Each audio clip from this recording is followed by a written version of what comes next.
The Triple Trio with Hutchi, Richo and RS Dye.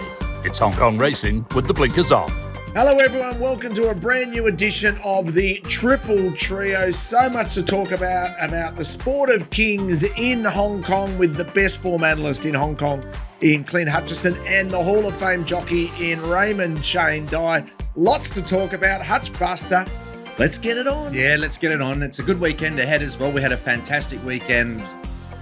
Just passed, of course, haven't we, with the Battle of the Big Three and Golden 60 coming out on top there. But we've got the Sprinters on show on the weekend and an 1,800-metre event, of course, with featuring some nice horses, but probably lacking in depth. But we're going to get through all of that and a lot more. You can tell he's made a lot of money in the last 7 days because the new glasses are from Prada. His name is Raymond Shane Dye. Hello, mate. Hi, Richo. Thanks, mate. Jesus, you're looking good. I'm still surprised you're not on a quiz show like Who Wants to Be a Millionaire or one of those. You look that good, you could take over from Eddie. There's no risk about it, mate. It's true. It's right. It's true. It's true. I am the thinking woman's pin-up boy. Come on down, maybe. The old Price is Right or something. They could get Sail the Century back for you. Oh, well, we could talk about that, but we won't. You're looking crisp and ready to go. There's so much to talk about, and what a show we've got today. Coming up, Sweeting Defeat, the file with the Hutch Buster, where he finds some black bookers. Looking forward to that. Genius or Slaughter. Shane was absolutely brilliant last week. Of course, we've got the inside running with the fourth of our members of our team in the mighty Nicole Purton. Looking forward to that. Hey, what about our star power? Vincent Ho, when the big questions were asked, he delivered big time last Sunday. So looking forward to that, plus a stack of winners. But first, let's burst out of the gate.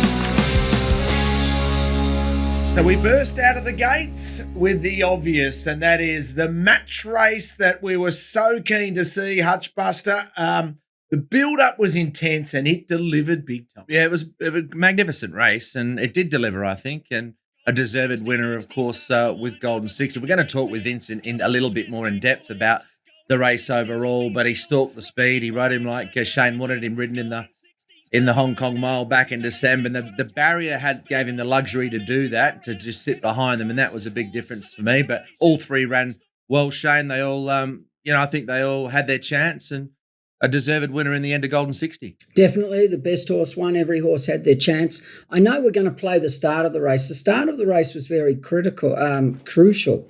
That's what won him the race. There were 3 aspects. One was Beauty Joy didn't jump well, so it made Golden 60 third fence. California Spangle missed it, so he had to use him a little bit to then go to the front. And the third thing, which people may not pick up on, was Romantic Warrior actually knuckled after 2 strides, which takes a little bit out of your horse. So that's what helped him there. And then the other thing was at the 600. For the first time, Vincent didn't play percentages. And that's what I've kept telling everyone on the show. To be a great jockey, you don't ride for percentages, you gamble. He was third fence and he could have come out at the 600 and gone round them. He still may have won, but he would have had to make a long run and use up that energy at the wrong part of the race, which is the 600 to 500. Instead, he gambled, he waited, the run come, and as I've been saying, he's got that 200-metre sprint, which is just better than any other horse, and he showed it. Great ride, great training performance, and a great race. And as I said, Shane, the barrier, I mean, I know barriers, people say they don't matter. They matter. He drew where he did. If he drew one of those high numbers and had to concede ground in a couple of those other races where you mentioned, he's not the kind of horse where Vincent, if he drew sort of those gate 6 or 7 or 8 that would press to come in and get slot in. So I think it did have a real serious impact in this race because it, as you mentioned, afforded him the option when Beauty Joy didn't jump well just to be on the back of the speed without doing any work. I think if he had drawn higher, his inclination might have been to be, a little bit more neutral, which would have put him a pair further back. So anyone who says this is the way that I read it, barriers don't matter, like and the things like that, they have a critical impact, particularly in a race like that where there's there's such fine margins between each runner and little things that happen in a race. That's true, Clint, but he also had that gate last time and he could have been third fence and he didn't play gamble. He played percentages and come off it, which I kept saying was the wrong thing. This time he didn't. And what happened, it was the reverse result. He won the race because of how he rode the horse. And we'll analyse that race in great detail when Vincent joins us, in particular Vincent's ride. One thing quickly though, Shane, to put a full stop on it before we analyse it with Vincent, did Zach go fast enough on California Spangle? I remember when he was able to defeat Golden 60 through the speed from Huey Bowman on Beauty Joy, they actually really extended Golden 60. Did he go too slow? No, he gave him a great ride, rode him perfectly. The one that should have done something a little bit more was Karras early. He should have applied the pressure a little bit because he was on the 2,000-metre horse, not a miler.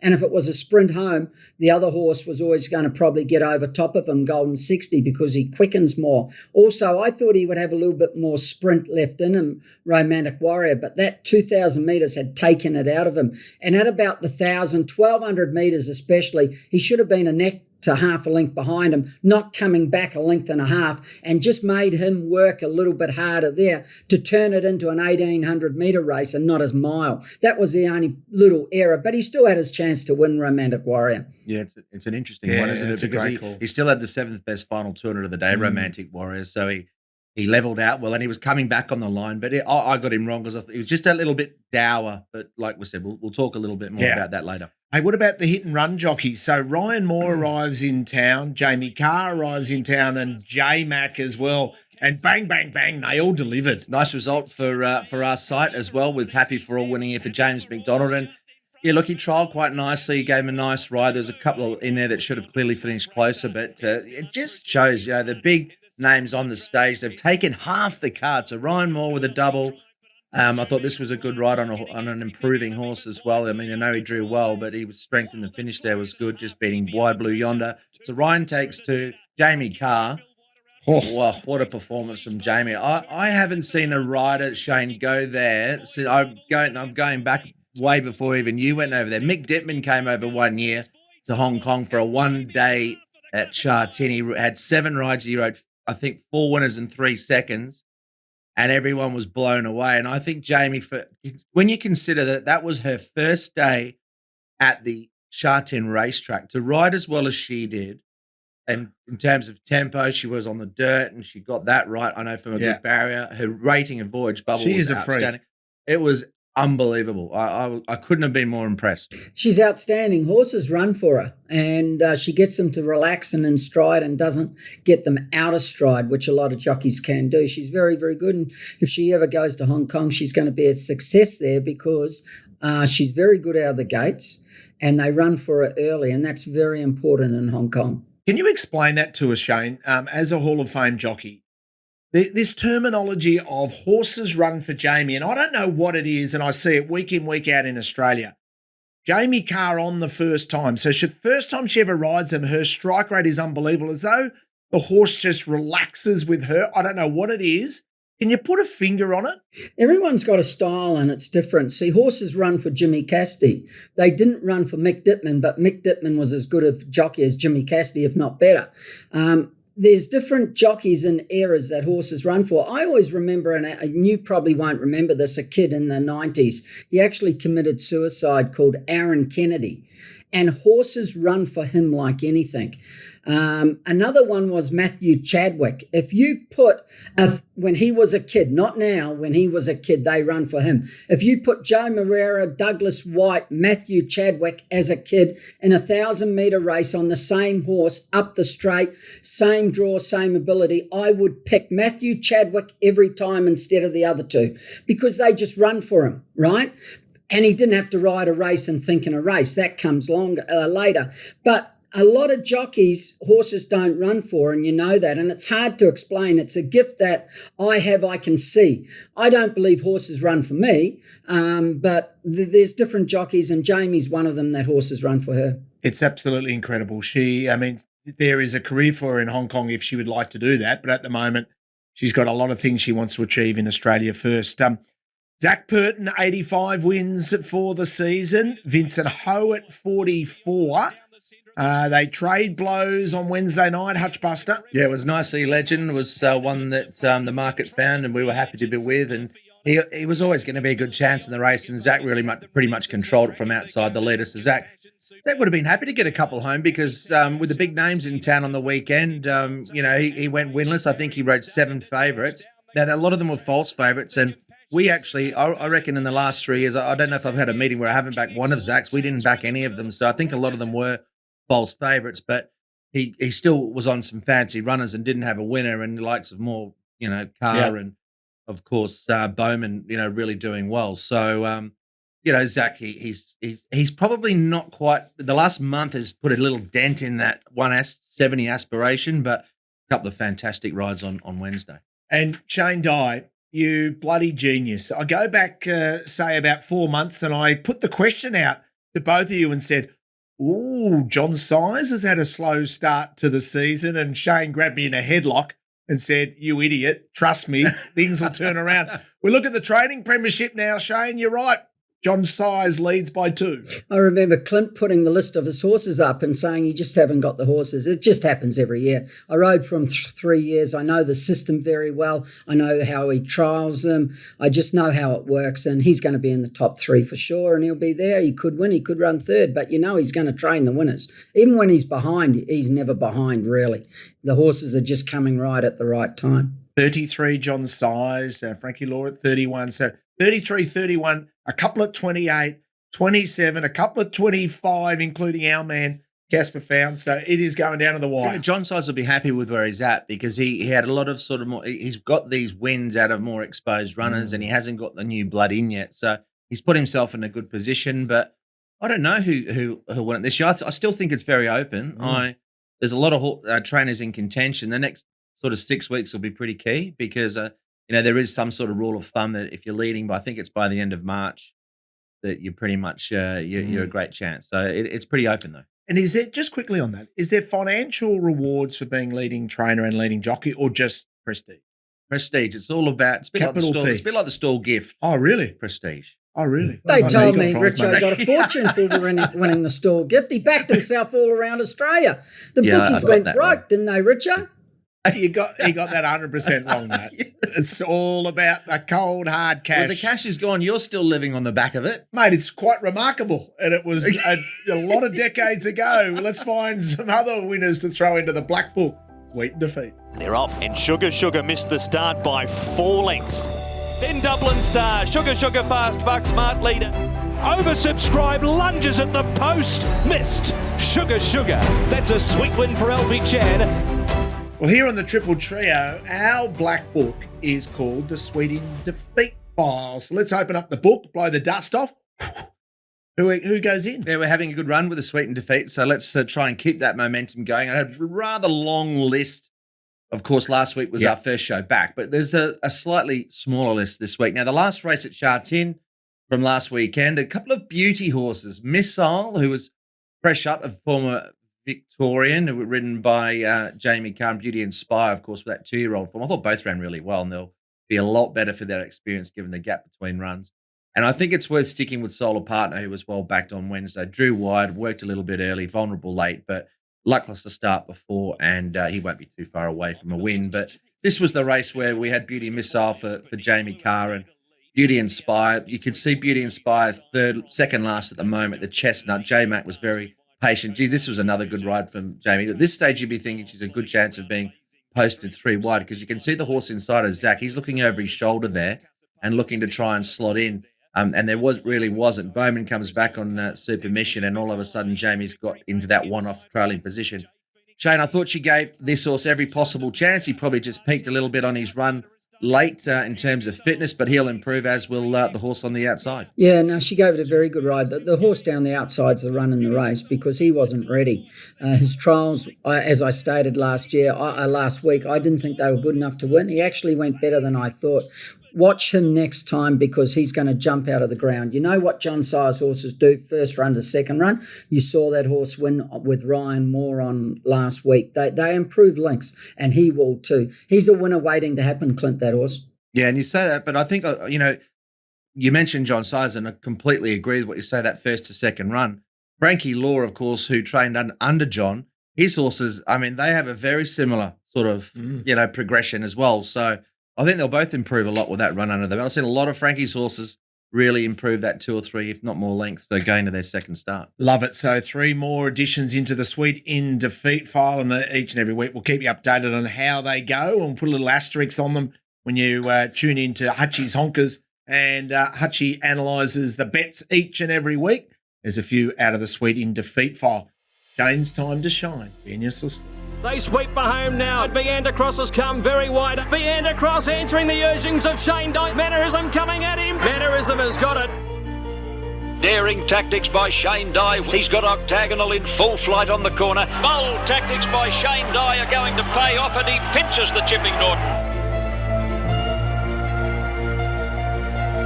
The perfect man for the perfect job to analyse who has the best rides, the genius performances in the saddle, and those that probably got it wrong that wouldn't mind having it over again. Shane Dye, the floor is yours. Let's start positive.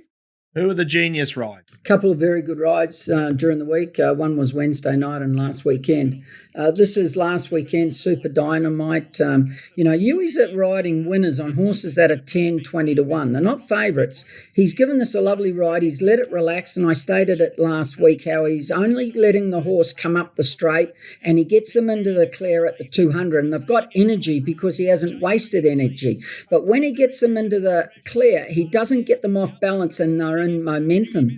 And you can see there, he just eased them out. Now, this horse, you could have this race 10 times, and he probably doesn't win once. He's just got the best ride throughout the race, and he's just got there at the right time on something that was probably, what was he, $20 or $14? This is the other ride, Hoss, on Wednesday night. He was always going to get back a bit, and he ran very well last start. He was favourite, but Zach showed a lot of patience, stuck to the fence, and, he should never have won, but it was just the ride that got him there. He never panicked at any stage, and the runs opened up in the straight. You'll see here he's back on the fence, and he's not panicking. He's riding the rail.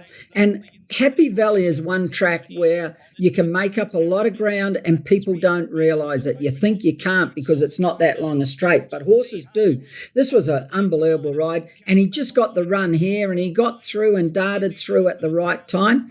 Lucky to win, because if he has to go around a horse or is balked, he can't win. Got there at the right time. Both great rides, Clint. Yeah, brilliant rides. Yeah, how good was that? Actually, Hugh's ride on Wide Blue Yonder, who we liked and also backed on the weekend, was very similar to Super Dynamite. It was nearly a carbon copy, and he just didn't get the bob in, but it was, I think he presented him to win, and that horse hasn't got the job done yet, but he is riding really well. As Shane, what I've been amazed at, even his ride during the week on the horse of Casper's, it was pretty short, who managed just to fail in over the 1,800 metres. His name escapes me. Rocket Spade.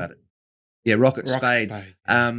He went back inside, and Shane, what I think he's really good at, and he's obviously, world class as we've seen from Hugh, but what is so amazing is he seems to almost go towards these gaps that seem, then they open. Like it's almost like he's envisaging where the runs will come.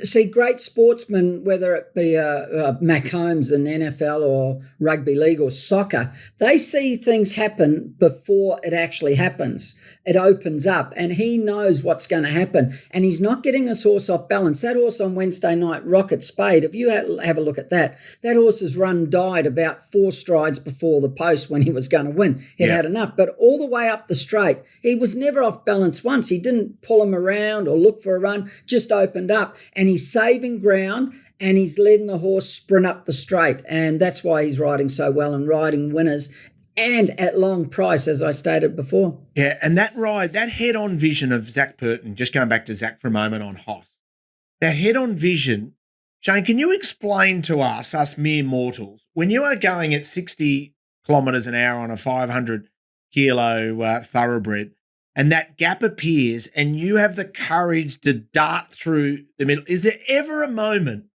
where you think, oh, my God, this gap could close and I could be in trouble?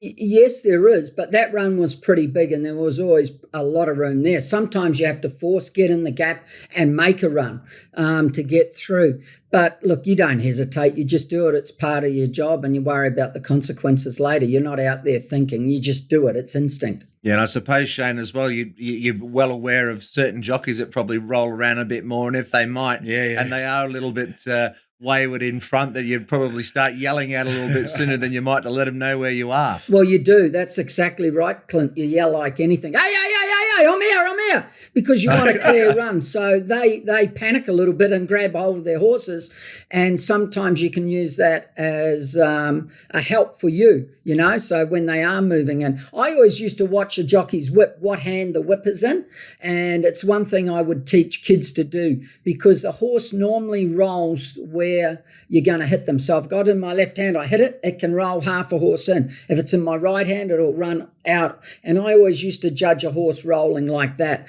But I also looked at videos to know which way horses roll, so I knew when I was riding. It all comes down to preparation, doesn't it? Shane, who caught your eye from a slaughter point of view? This is a great example. There were 3 races, same distance, different classes on the dirt on last Sunday. 1, 2, 3. One got a beautifully rated ride, and the times are up there, and you can see the difference. The other 2 just went way too fast. Medic Elite should never have led.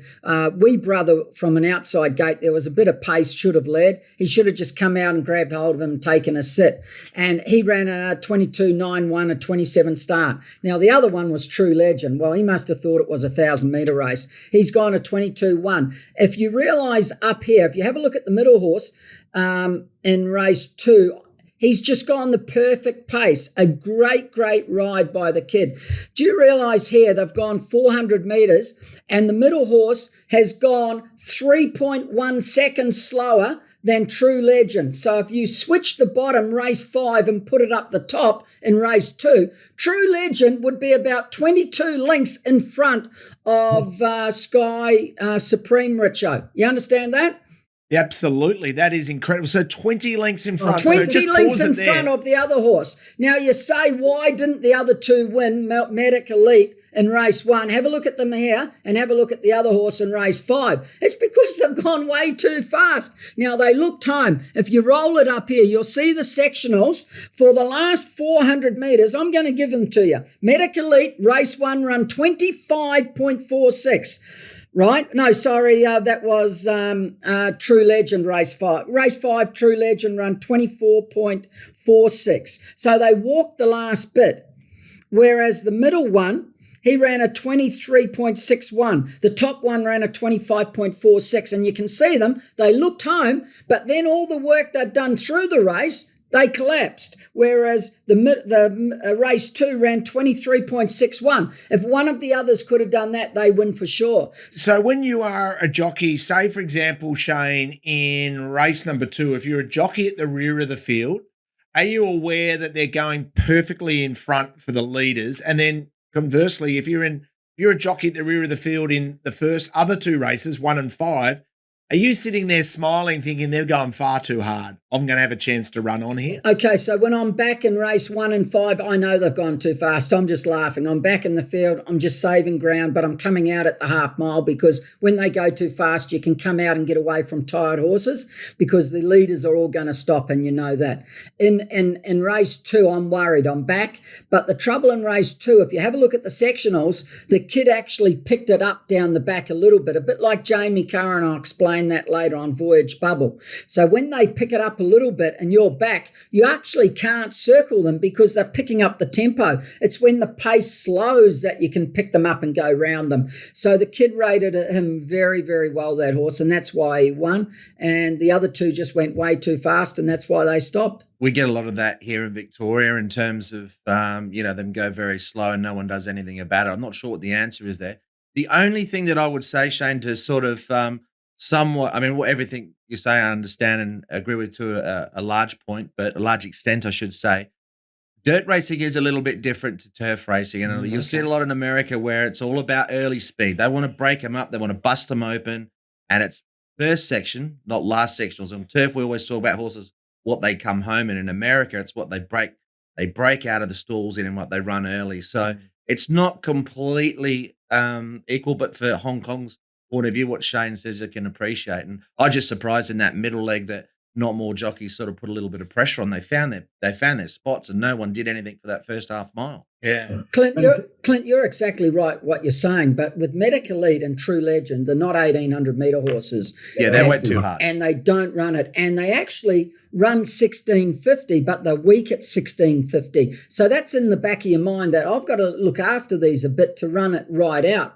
That would also contradict what you were saying, that you let them run. And that's why I wouldn't let those two horses run. Although True Legend has won before when he's been let run, but I think he had the kit on him that day and had the weight off him, if I remember correctly. Great insight, as always, Genius or Slaughter. Let's move to global racing.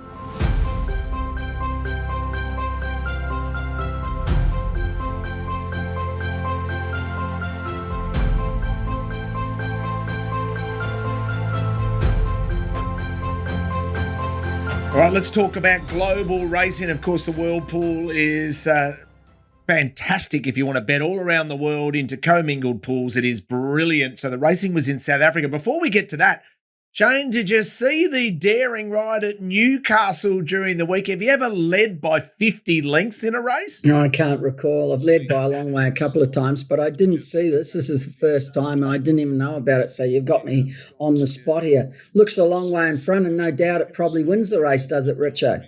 It certainly does. It wins by 15. At one stage, it was leading by 50. I've never seen a horse on the flat lead by that far. Led by 50, if you don't mind. And talk about it. He's an amateur rider who actually owned the horse as well. Jack Hyde. Thank you.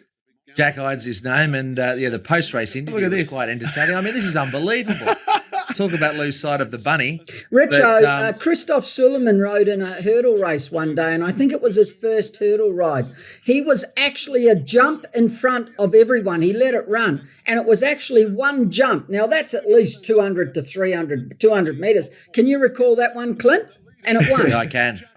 Look, the interesting thing about this race, though, Shane, is that, and I'm quoting Simon Rowlands, who, of course, works for the Timeformer in the UK, just before halfway, Jack Hyde was more than 50 lengths clear, but running no faster than average winner of such a race, 12 of 23 ranked, whereas the second horse was slower than all but one winner. So the rest of the field, what were they doing? They were they're either on draft horses or they were snoozing. Just let him. Maybe a combination of both. I mean, quite incredible. He was going up and down the one spot late, but I think that's just interesting to put it into context. But pace of the race. Group 1 racing in South Africa last weekend. We had Matthew de Kock who gave us some insight. Talking of Christophe Soumillon, that's right. He did win that opening race. They turned over the short price favourite, I should say. But what's really good, I think from the World Pool's point of view, and this is significant, they've gone up again. It's awesome. It's great sort of turnover, isn't it? 279.3 million. The South Africa meeting, of course, and we've highlighted in previous shows. The next one will be the Lightning Stakes Day, and can't wait for that one as well. That's obviously a good place to wager with all that turnover in the pool. And I reckon Nature Strip will be a short price favourite, highest rated sprinter in the world. Will be running in that Lightning Stakes, which you'll be able to bet courtesy of the World Pool. The Beas River Equestrian Centre in Hong Kong is where we sent our superstar, Nicole Purton, for the Inside Run.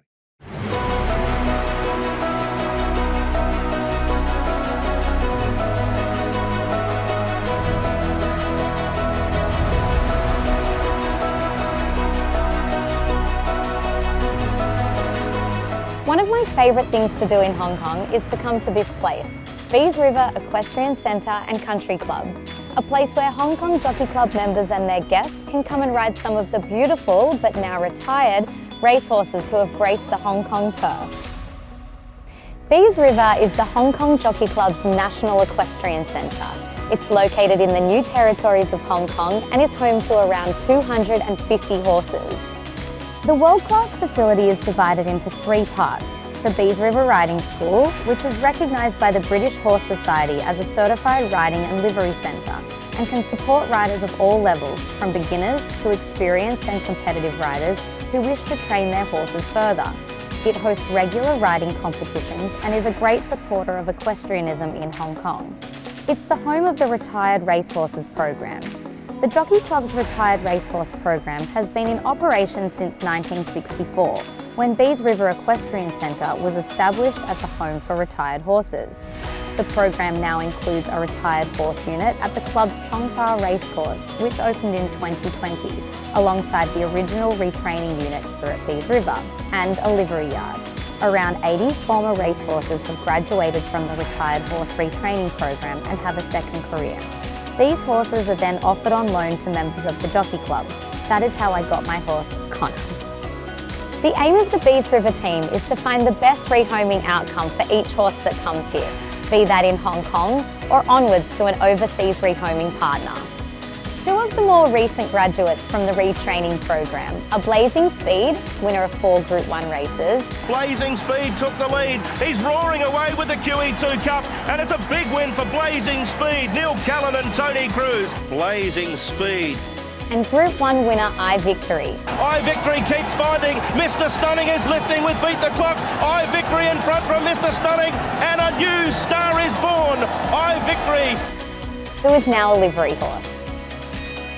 Over the next few weeks, I'll be using Beas River as my base to introduce you to some of the behind-the-scenes personalities of Hong Kong racing.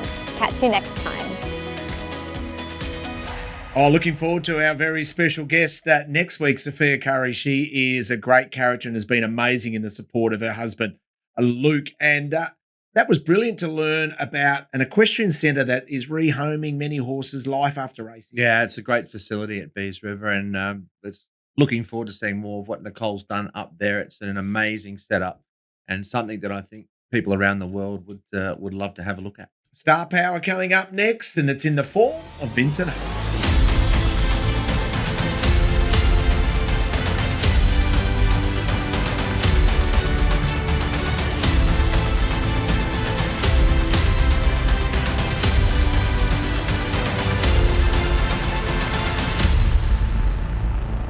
Well, we had some star power, and the star power comes with a capital V because he was absolutely incredible on Sunday. His name is Vincent Ho. He's the Triple Trio's very own Vincent Ho.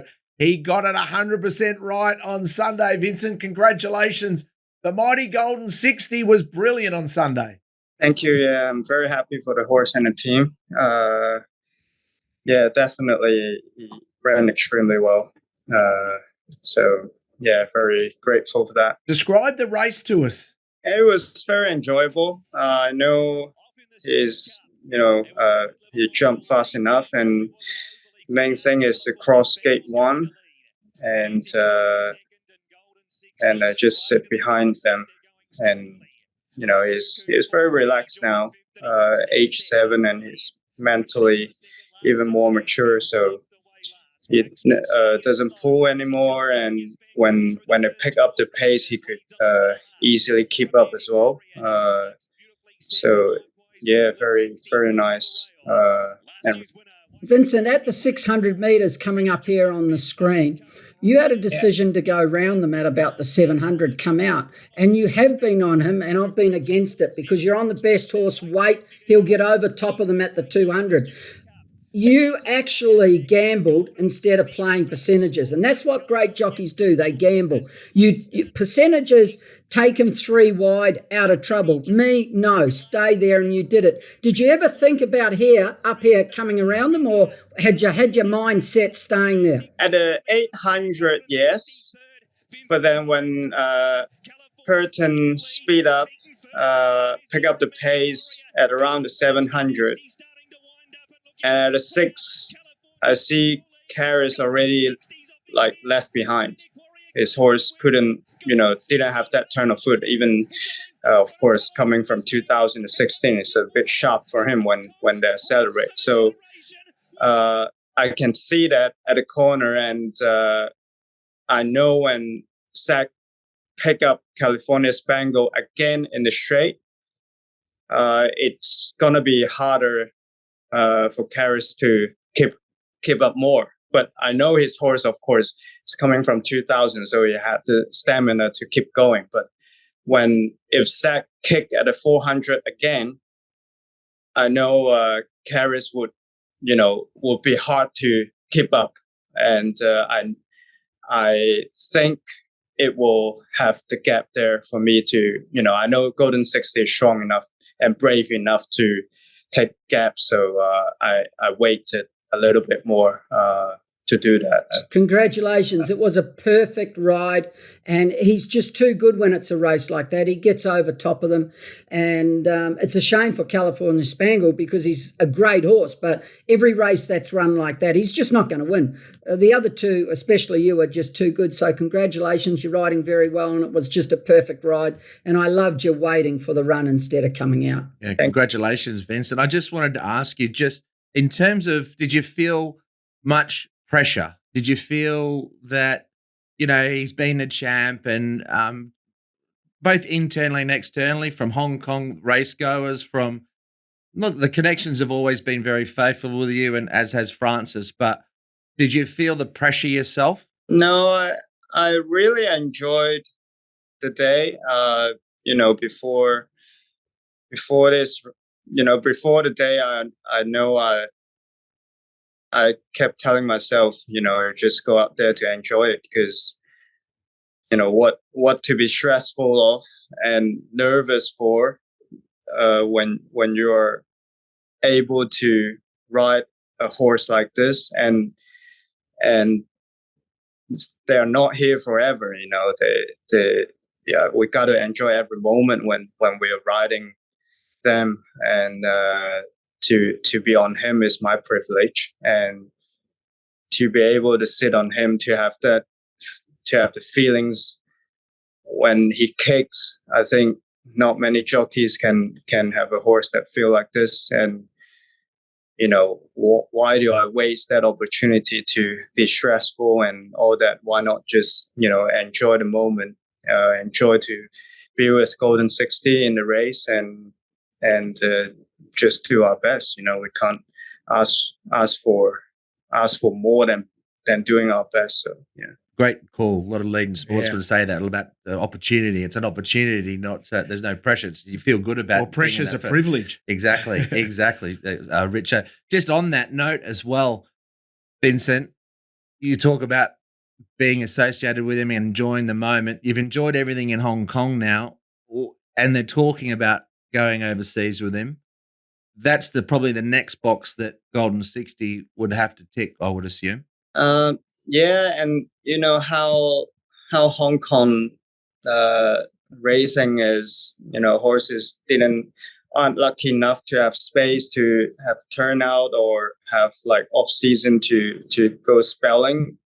Even spelling, what they call for spelling is staying in the box. It's like a jail for us.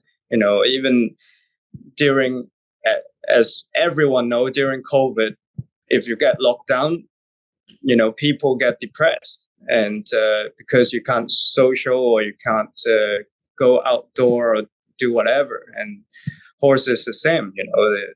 They've been here for years, and only stay in a box and come out for maximum 40 minutes in the walker, on the track, then go back to the box again. So for me, it's depressing to see, but that's how Hong Kong is, because we don't have space. So of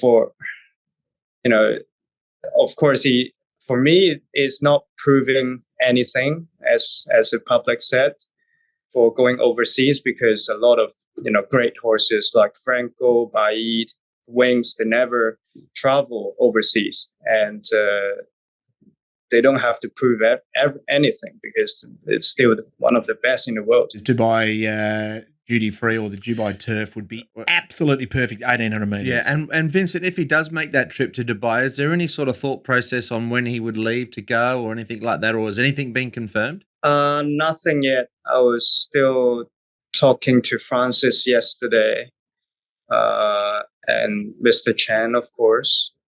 But yeah, it's not my decision. I can only give my opinion, what I thought, in my point of view. But of course, they have other consideration. So nothing is confirmed. And of course, if confirmed, we have to prepare him from now. So don't have much time to waste. I'll bring it on. We're chatting to Vincent Ho, which is a great privilege. And just to put a full stop on that race, Mark McNamara, I don't know him personally, but what a call. Golden 60, the champion of his generation, wins the race of the decade. Sums it up perfectly. He absolutely nailed it. Hey, Vincent, let's move over to the first race in this huge 4-year-old series building up towards the Derby. The Classic Mile. What did you make of your runner's performance, running 5th in Galaxy Witness, and how good was Voyage Bubble? Yeah, Galaxy Witness, he never ran close in a mile, but when I sat on him before, I always think he can handle a mile. It was just a little bit disappointing few starts ago. He kicked well and didn't really, he flattened the last 150. But on Classic Mile Day, I need to drop him back, and he stays on really well and through the line really well. So I think he can, if he relaxes well in the 1800, I think he can be very competitive.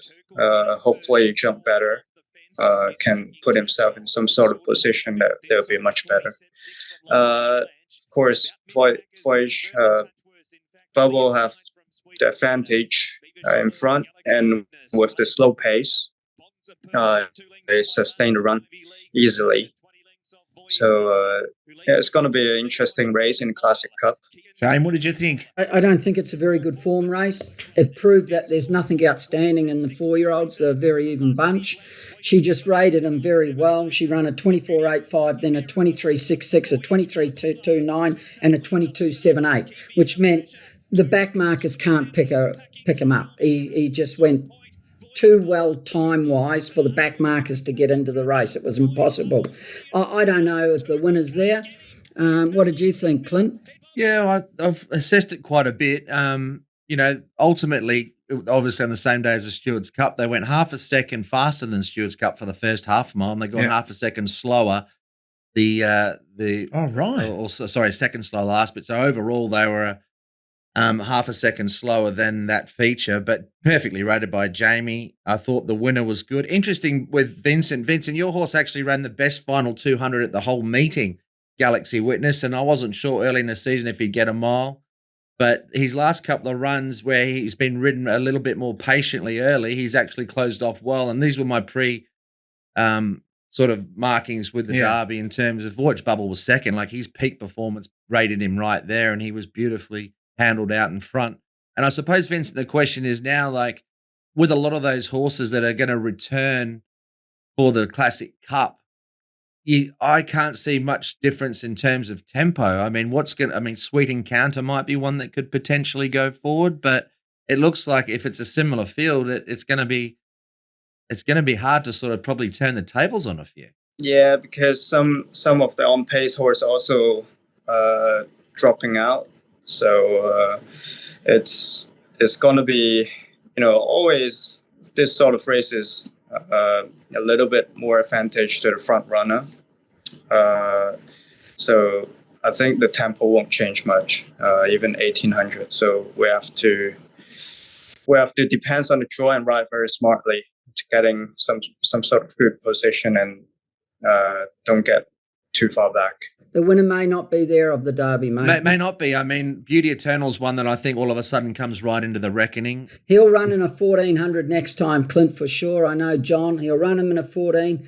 He won't plan for a Derby, but he'll just then see how he handles the 14, and then he'll step him up. And remember Pinghoy Galaxy? He ran him over a mile. Joe led on him. He stopped. He brought him back to a 14, got him ridden back in the field. He got home really well and won. And then he put Ryan Moore in the Derby straight from 14 to 2000, rode him back last, and he was too good. I wouldn't be surprised if John did that with Beauty Eternal, because there's nothing outstanding in this Derby.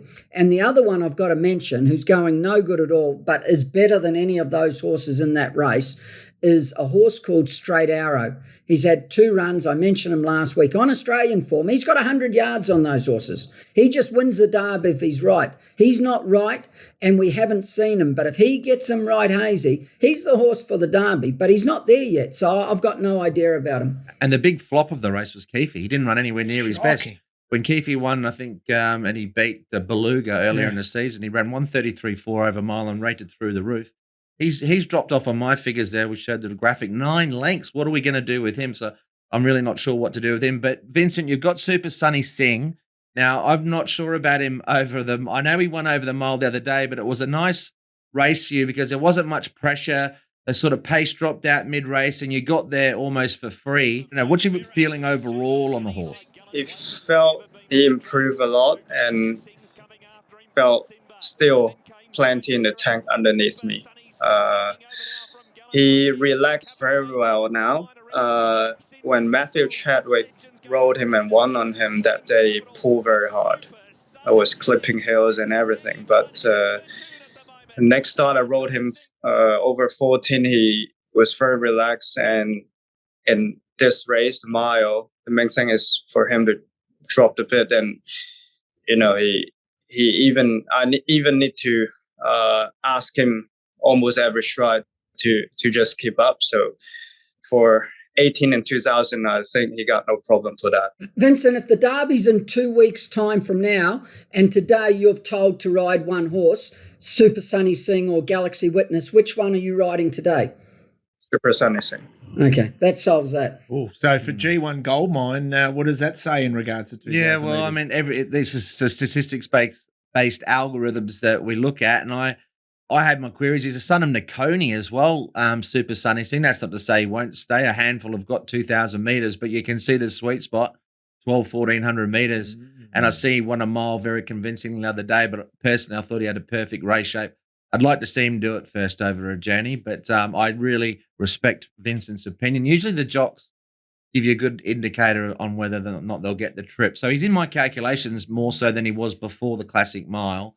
I thought he had to really take a leap there, but that's a positive thing. And will he go to the Classic? Will he go to the Classic Cup, Vincent, or are they going to pick another? Is Chris So going to pick another path with him? No, we're going to the Classic Cup, so I'll be riding him in a Classic Cup. And see how he performed by then. I think he will be very hard to beat as well. If he kept the form like last time, he should run very well. I sense a level of confidence from our man Vincent. Very much so. Yeah, okay. It wasn't even he didn't even pause when Shane asked him that question. It was like, bang, This is the horse I want to be on. And I thought Galaxy Witness was okay, considering the tempo. Vincent, was your best ride on Sunday building up towards another great meeting? This Sunday I have some bad draws. Mate, your best ride's got gate 2 and wins. Darling Pursuit. You know that. Come on. Tell everyone. Don't try and keep it quiet because of your boss, Casper. You can tell everyone he's going to be favourite. You're going to kick my ass. Telling everyone in public. That one for sure. And I think in the same race, Francis also got a nice one. Universal Horizon. Which I couldn't ride him, but I think my horse will run better, and hopefully he keeps straight more this time, because last time he hanging quite bad. If he used his energy just going straight, he is unbeatable for sure. Vincent, the 1,400 metres looks ideal, and do you think he's going to get further? Because to me, 1,200 is too short for him. And there's not a lot of pace in this race, so from gate 2, you're going to get a very good run over 1,400 just in behind. Yeah, I think so. And I think he can handle 14 no problem, or even further in the future. But for now, I think, it is still a big baby. So, step by step to mature him up is the best way to do. And I think he will be very close to a leader, and he can perform very well. As long as we keep him mentally, like the last time, is a little bit, not too hyper, and just keep him quiet will be the best way to improve him. There's another one there, Mac 10 in race 2, drawn gate 11. Do you know him? Not too much. But, he's got a very good chance. There's not many chances in the race. You got gate 11, he'll go forward. Now, he had 2 1,200-metre runs and he went no good. Then they trialled him over a mile and he led and he won and he looked good. Last start, he was up there and he had no luck at all. He got held up, but late in the race, he got going again. He won't be far away, that horse. Go forward on him because there's no pace in that race. And Oscar Glory's in it. He's drawn outside you. Hopefully he doesn't go too fast. And I don't think he'll be far away, that horse. He's improving, Vincent. Yeah, I think so. I looked at him and I'll gallop him. So, he looks like a, nice horse and, big boy, a big stride. So, last time, just unlucky that got held up. If not, he would run a lot closer. So hopefully he can perform very well this time. And another one for Ricky also. He run last start in 1,000. It's gonna run 12, but we got draw 13, I think. So it's gonna be a little bit tough, but he definitely got ability. That's Chili Barber. Chili Barber started a short price favorite. Nice performance. The barriers made it tough for him. But no, that's Vincent. You must be happy with this season. You're having a great season and you're really establishing yourself as one of Hong Kong's leading riders. So I'm sure you're pretty happy about the way your career is going overall. Yeah, thank you. I just try to do my best to be my goal is always to be a world-class jockey. So, always try to look for opportunity to improve myself, no matter where I am, what position I am now. It doesn't matter as long as I'm improving. So, always look for a way to do my best, time and ways to work hard and smarter to do my best. So, hopefully, we'll ride overseas and be able to ride more overseas races throughout the summer as well to improve myself. That'll be, because Hong Kong, we can't really leave during the season, and it's a very long season. And it's going to be exhausting during the summer, but I have to use those time to improve myself and to make the most of it because, jockey life, career is not that long. Vincent, you don't have to improve, mate. You're riding really well. You ride on Gold Baby 2 starts ago at Happy Valley when it was a 2-horse race. You and Sack was on one up there. I forget its name. And you didn't panic. You stayed back on the fence. You saved all the ground in the world. You couldn't have gone round them and won. It was a 10 out of 10. You're riding with patience. You're riding very well. You don't have to improve, mate. Thank you. Oh, hey, Vincent, when you become a global superstar, don't forget your friends at the Triple Trio, mate. Thanks so much for your time. Congratulations on last week and good luck for this week. Thank you for having me. What a brilliant man he is. Vincent Ho, our very special guest.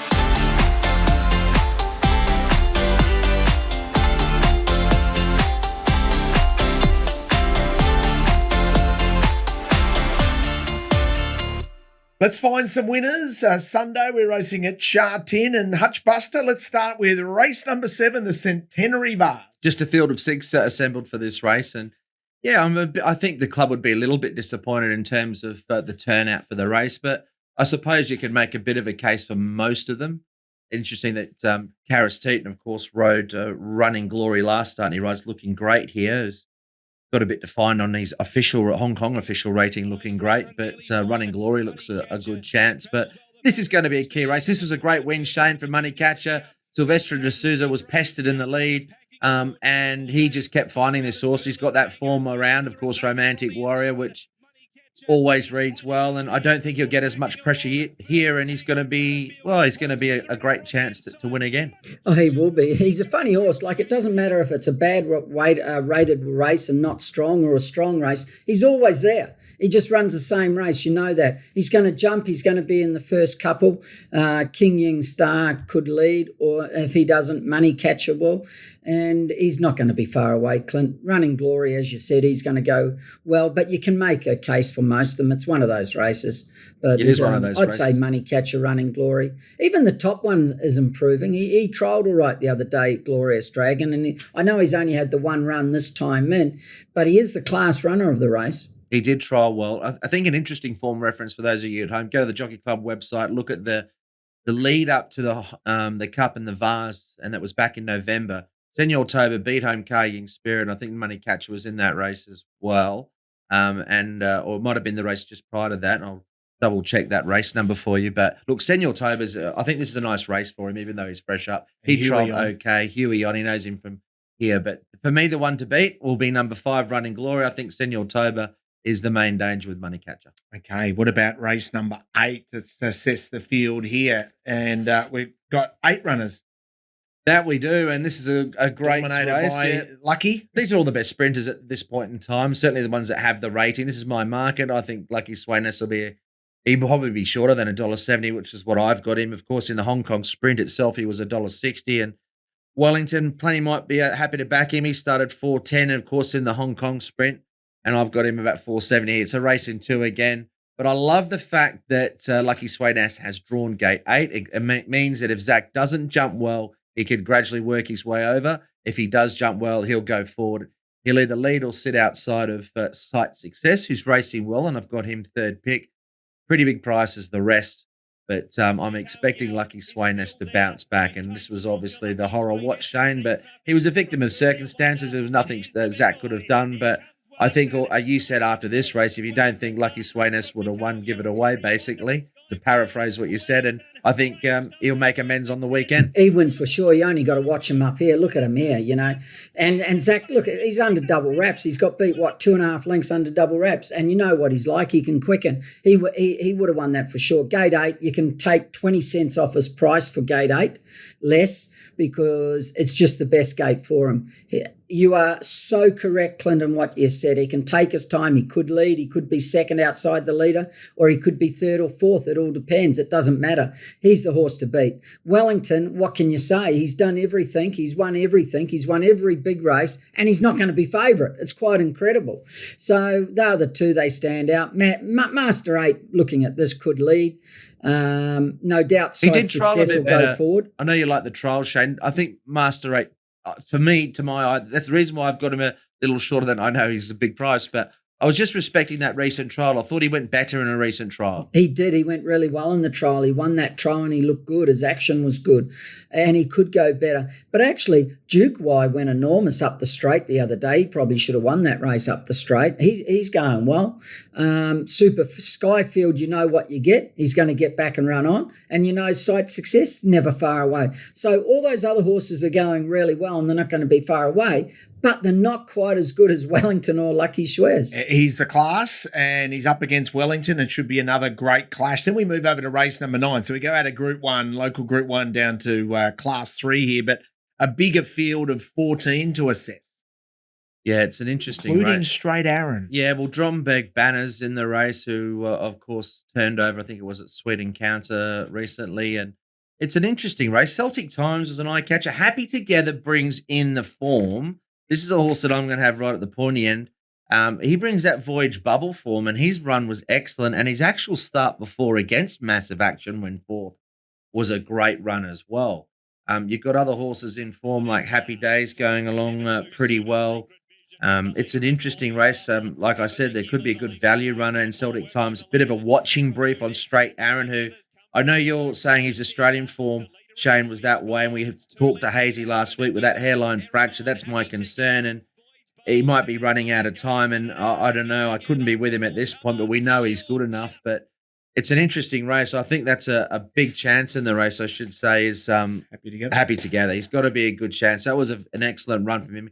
his last 2 runs have been top notch. Oh, really good. I like him. I've got him on top happy together. The thing that's going to help him here is the pace. You got Drombag Baron, who led last start but won't lead here probably. You got him. You got Massive Action, who leads every start over a mile. He'll go forward. And you got Circuit Mighty from Gate 1, who's going to dig up. So looking at this, there should be good pace. You got Straight Arrow, and I want to see him do it. I'm just talking about what he did in Australia. He hasn't done it here, but if he did it wouldn't be a surprise. But I agree with you. Happy Together's going really well. He's going to get back a long way, but he's been really hitting the line, and he should get the pace run to suit him here, Clint. Interesting runner. I agree. I'm hoping that's the case, Shane. Romantic Charm was a Sandown Guineas winner, Blue Army from the Mick Price and Kent Junior team in Victoria, and he won that back in 2021. So he's had some issues. I can tell you his trials have been pretty good, but that long off is a concern, and he's probably just one to watch. But yeah, I think in that race, you're going to have to send her around. Of course, Happy Together. I think Happy Days in the mix somewhere. A lot of the horses I like are they're almost back markers and in that 3-wide trial, which concerns me a little bit. But as Shane said, if they go quick enough, that it'll still bring them right into contention. The thing with Romantic Charm, Clint, in Australia, his 2 wins, he had 3 starts.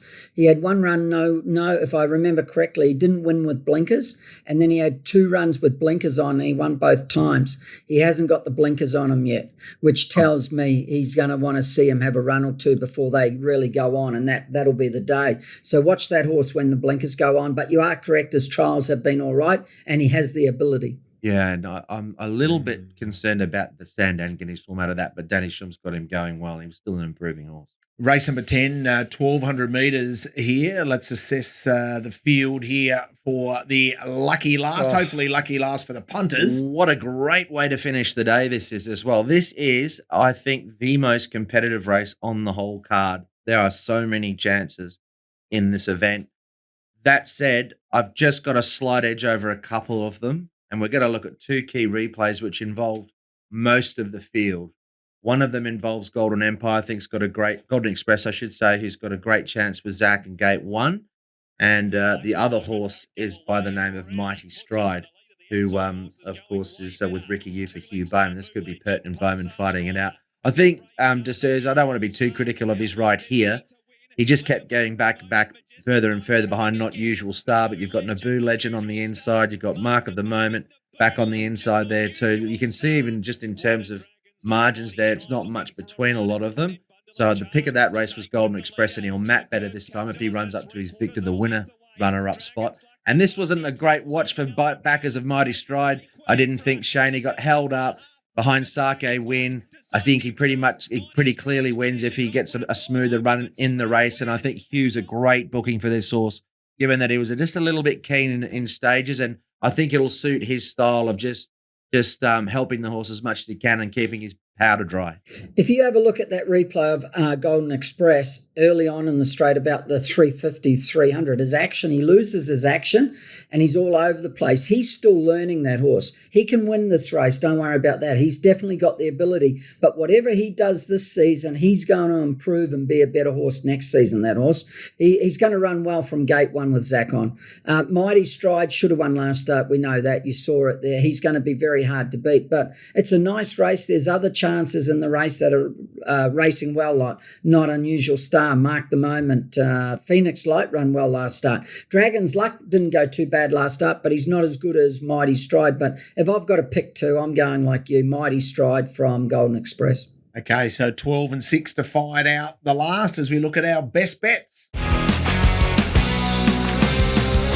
Let's find some winners. Hutch Buster, have you zeroed in on a best bet throughout the day? Yeah. Well, we heard from Vincent. I think one of the best bets of the day will be Daring Pursuit, and he come up well on my numbers as well. Race 4, number 3. Race 4, number 3. I think he looks a really good win bet. In the last race, I'll be playing some Quinellas, but predominantly, I think there'll be a worthy little win play on Golden Express. It might be Mighty Stride. I don't have much between them, but I think those 2 will definitely be at the head of what I'm doing in that event. Anyway, that's the final race of the day. Outside of that, pretty competitive sort of card. A number of these races, Richo. I did think that there was one that might be each way value. And he was Talk to us. little bit unlucky the other day. Well, I don't know. A lot of Hugh Bowmans are very short these days, but race 5, number 7, Time Storm, he didn't get the best of luck late. It's one of the few times Hugh sort of like produced them late in a race, and a couple of other horses shifted around. He didn't get the best of luck in running Time Storm, and I'm hoping that he's backable each way. So that'd be another one. For David Hall. Shane, have you got one you can steer us into? Clint took it. Race 4, number 3 should win. I'll go a roughie here. I think he'll improve. Race 2, number 10. He's no good thing, but at the price, he's an improving horse, that. And he's not the worst, so he's won. Race 4, number 3, Clint picked him. He should win. Race 3, there's no reason why We Are Hero can't win again. He's racing really well, and that is not a strong race, that race, unless Super Fortune gets out with no weight and keeps going. So there's a few anyway, mate. So race 2, number 10 is Mark 10. That's with Vincent Ho on. Definitely. And race 3, number 4 in We Are Hero. Just throw them into your trifectas, first fours, Quinella plays. Exactly. Good meeting on the weekend. Some nice horses. The Derby picture will probably muddy a little bit even more after this, but there's a couple there running happy together is the most important runner, I think, from that perspective. It's hard to think of if Shane makes even more money this week from Prada Eyewear. I mean, where does he go? I mean, he's right at the top of the limit. Richo, stop trying to take the mickey out of me, mate, because I'll start on you, and you don't want that, do you? Mate, I love the new eyewear. Stop taking it off, mate. Oh, it's fantastic. I reckon you look I said to them, I got to keep up with this Clint and Richo. I said, they outdo me. All I had before was Armani ones. Oh, very mate, good. you are. So you I are upped the to king. Prada. I reckon the Prada's suit Mate, you I perfectly, actually mate. tried Versace, but no, there was no good Versace ones. He is Too the good. best. Love it. Hope you enjoyed our show. And next week, a very special guest, Kim Kelly, Chief Steward, has finally retired from Hong Kong. He hands it over to Mark Van Gestel. He'll be our very special guest, Kim Kelly, next week.